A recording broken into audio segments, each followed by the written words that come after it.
Tutasimama ili tupate kuanza ibada takatifu ya misa hii.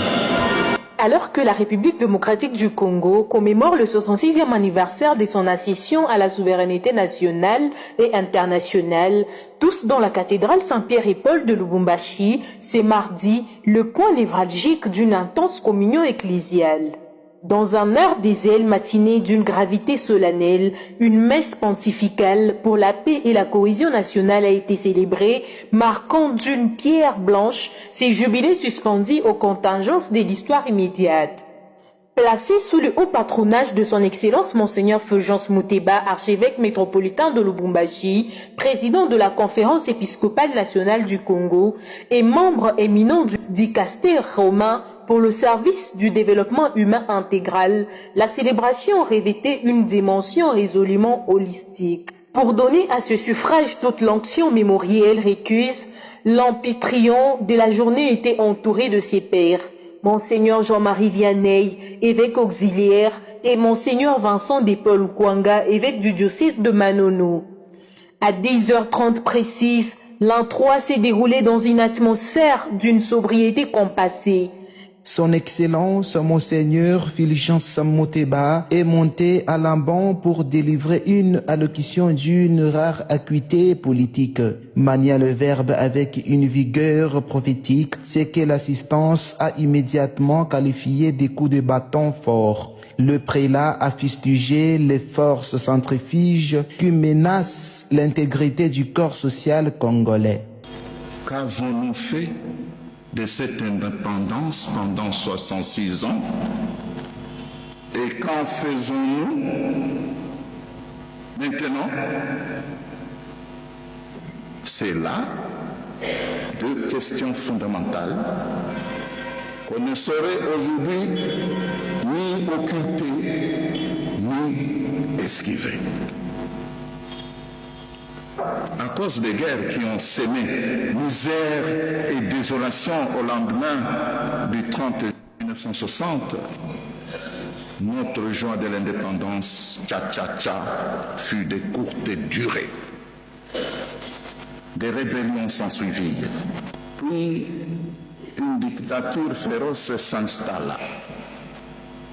Elle mit, entre autres, sur pied sa politique cynique des aérianisations et de l'authenticité.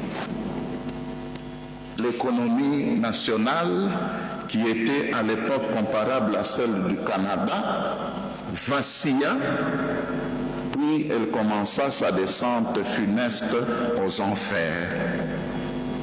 Un pays déchiré en deux, avec d'innombrables groupes armés, non sans la présence des armées étrangères,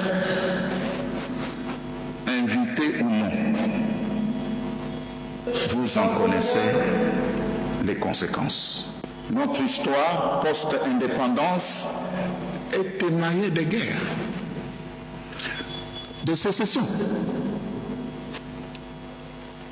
de menaces de disparition de notre pays,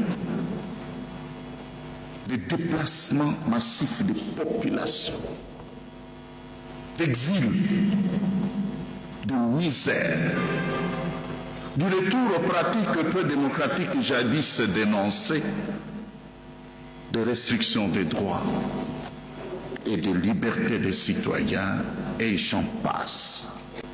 Avouons-le, nous avons enregistré beaucoup de ratés, beaucoup d'échecs, au point que certains parlent du gâchis de l'indépendance, qui sont tout à fait indéniables. Le nombre d'universitaires, le nombre de telle autre infrastructure, bien sûr. Mais dans l'ensemble, soyons francs et honnêtes, il y a lieu de se poser plusieurs questions au regard de ce qu'est devenu aujourd'hui notre pays. Les écoles accusent un déficit de formation solide. Il y a des enfants qui terminent l'école secondaire en parlant français comme une vache espagnole. Nos écoles, en dehors bien sûr de celles classiques que nous connaissons, manquent d'équipements didactiques, de laboratoires et de bibliothèques. Nos villes n'ont plus de piscines, voire des cinémas publics.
Parallèlement, on enregistre, hélas, un discours de propagation de la haine, de l'insulte, d'exclusion, de stigmatisation.